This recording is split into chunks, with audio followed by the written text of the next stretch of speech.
Good day, everybody, and welcome to another edition of the Military and Foreign Affairs Network. I am your host, the voice of reason. We are continuing our ongoing coverage of the Civil War taking place inside of the former state of Ethiopia. As we know, there has been some renewed diplomatic pushes, especially in regards to Turkey and the United Arab Emirates continuing to supply vast amounts of weaponry to include NATO technologies such as the TB2 drone that has been deployed within the fighting areas to include not just attacking targets of the Tigrayan Defense Forces, but also being utilized against the Oromo populations outside of Addis Ababa. And we have received information that is actually occurring. So, again, a NATO member, meaning Turkey, is continuing to supply both air assets in the form of TB2 drones that are equipped with NATO quality optronics, such as those delivered by Canada. And again, the engines and these drones are supplied by Austria. So, again, very, very significant battlefield technology being utilized by the Abiy regime in the course of this conflict. And that's one of the reasons now we're seeing some of these pushes by U.S. Special Envoy to go to Turkey, to go to the UAE, and express concern about the continued deployment of these assets to the regime in Addis Ababa, who is fighting against two very significant ethnic groups of its own people, the Tigrayans and the Oromo. But again, we'll continue to monitor that part of the situation and report. And right now, we're going to look at the actual battlefield that is taking place and shaping itself within the area near Weldiya. So we understand that the Abiy loyalists have proceeded up the A2 highway from Dese and are operating within the area very close to Wachali as we speak. And it looks quite possibly they're going to attempt to continue to press onwards towards Mersa and Weldiya.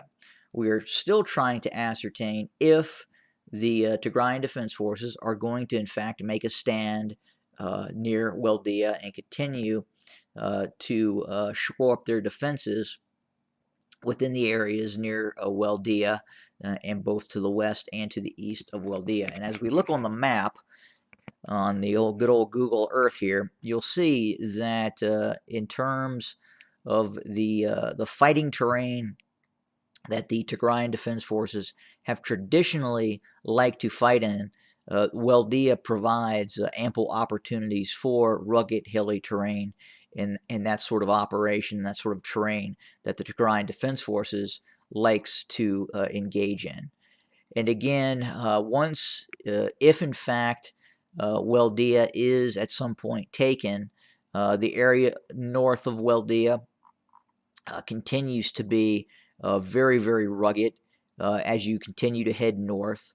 But when you once you get past several miles past Weldiya and really Kobo Robot, not Kobo, I was looking at other information on other sites, and one of those sites had talked about that Kobo was an area that could be fortified and could be defended. But again, we'll just zoom in and have a good look at Kobo. So again, Kobo is not an ideal defensive position if you're not going to engage in urban fighting. And again, Kobo is not the largest city. If you were going to engage in urban fighting, you would have tried to make a stand in Dese and Kombolcha. But unfortunately, because of the drone activity, it was very difficult to maintain. Now, as the Amhara regional militias and the Ethiopian National Defense Forces, the Abiy loyalists, continue to move north of Dese and Kombolcha, it is going to slowly leave the drone umbrella that was created further south of Dese and Kombolcha. And again, if you just look on your map in terms of distance, um, if you go from Kobo to Weldiya, you're looking at 50 miles, and then obviously 75 miles to Kobo. But again, we were really seeing the main drone activity taking place south of Kombolcha, within the confines of Kamise, Shia and obviously northeast of Debre Berhan. So we anticipate that some of those drones obviously were operating out of forward control stations southeast of Addis Ababa, quite possibly over in the Afar region near Samara. But again, as they start to get closer and closer to the Tigray region, you may leave some of that drone umbrella. So again, just in terms of the TB2 drone, you're looking at a combat radius that is not infinite. They're going to have to either move their control stations forward closer to where the fighting was at one point, or quite possibly stop utilizing those drones given the distance. Now, the wing loon will still be able to be utilized, but again, the wing loon is not as good of a drone from an optronics and a data link standpoint as the TB2. But again, we're really right now we're watching what happens near Weldiya.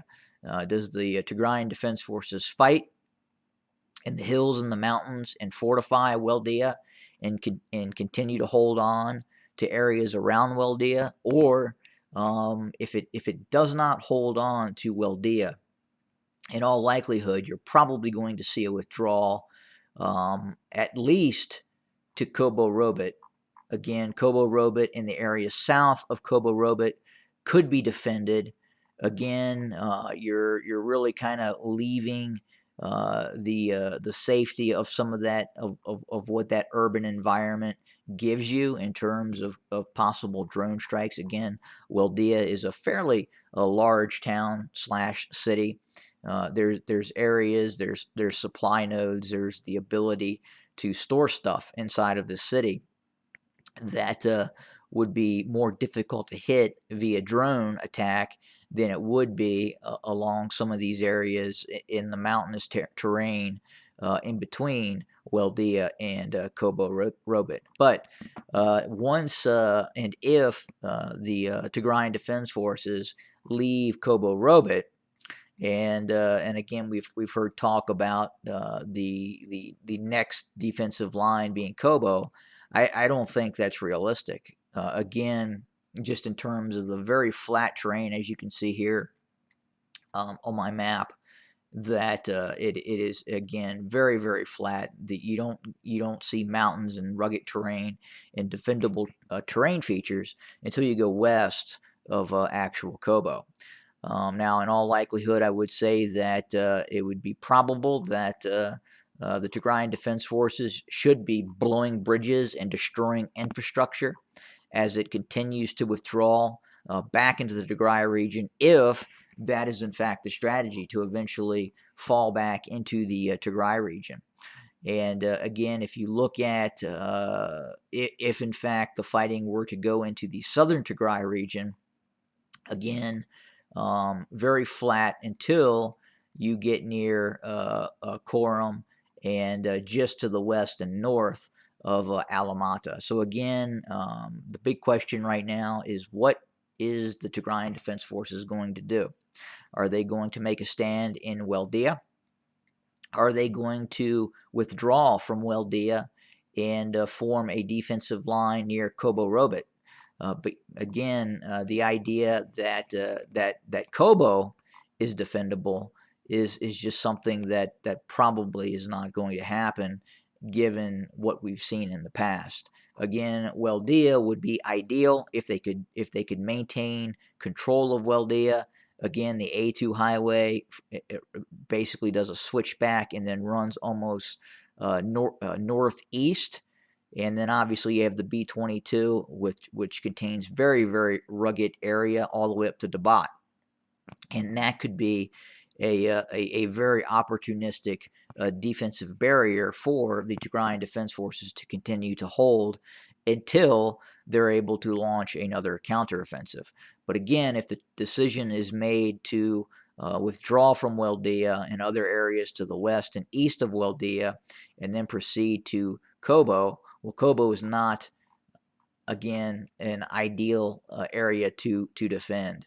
And the next area outside of Weldiya, again, is probably Kobo Robot and the areas around Kobo Robot.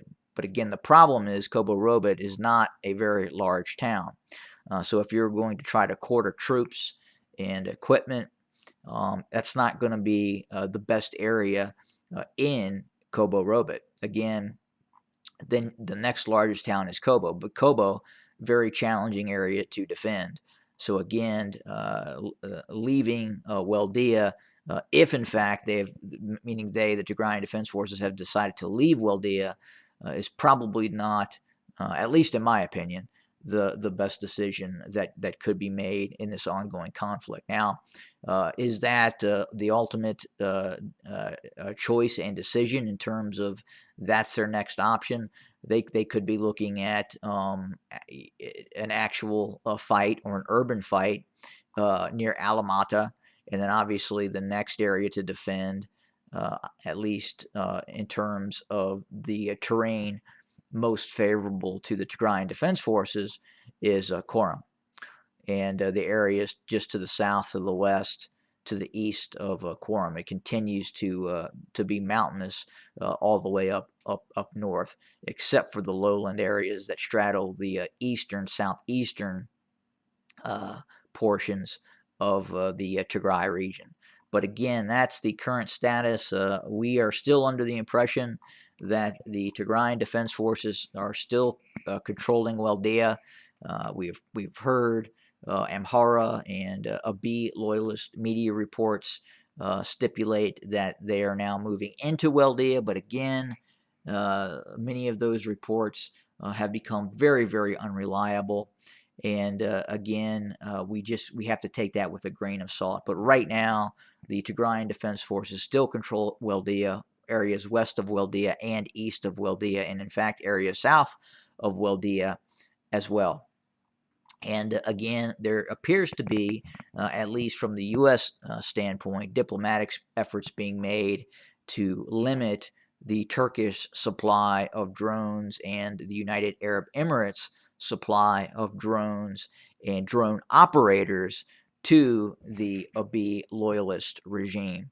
But again, if we were under the impression that the Tigrayan Defense Forces were fortifying Weldiya, and we know that that has actually occurred. Now the question, do they stay in Weldiya and fight for Weldiya? Again, it's difficult to say. We've also heard about defensive barriers being set up in Kobo Robot and then further south or further north towards Kobo. But right now, the most ideal terrain to defend is going to be Weldiya, east of Weldiya and west of Weldiya. But we're going to continue to monitor the situation and report as this continues to evolve. Again, TDF still in control of Weldiya. We have not got the confirmation and reports from our sources that indeed the TDF has departed Weldiya. They are still there and looking to fight according to the information that we have. Again, we will continue to monitor the situation, and we will have new content very, very soon. Have a good day, everybody.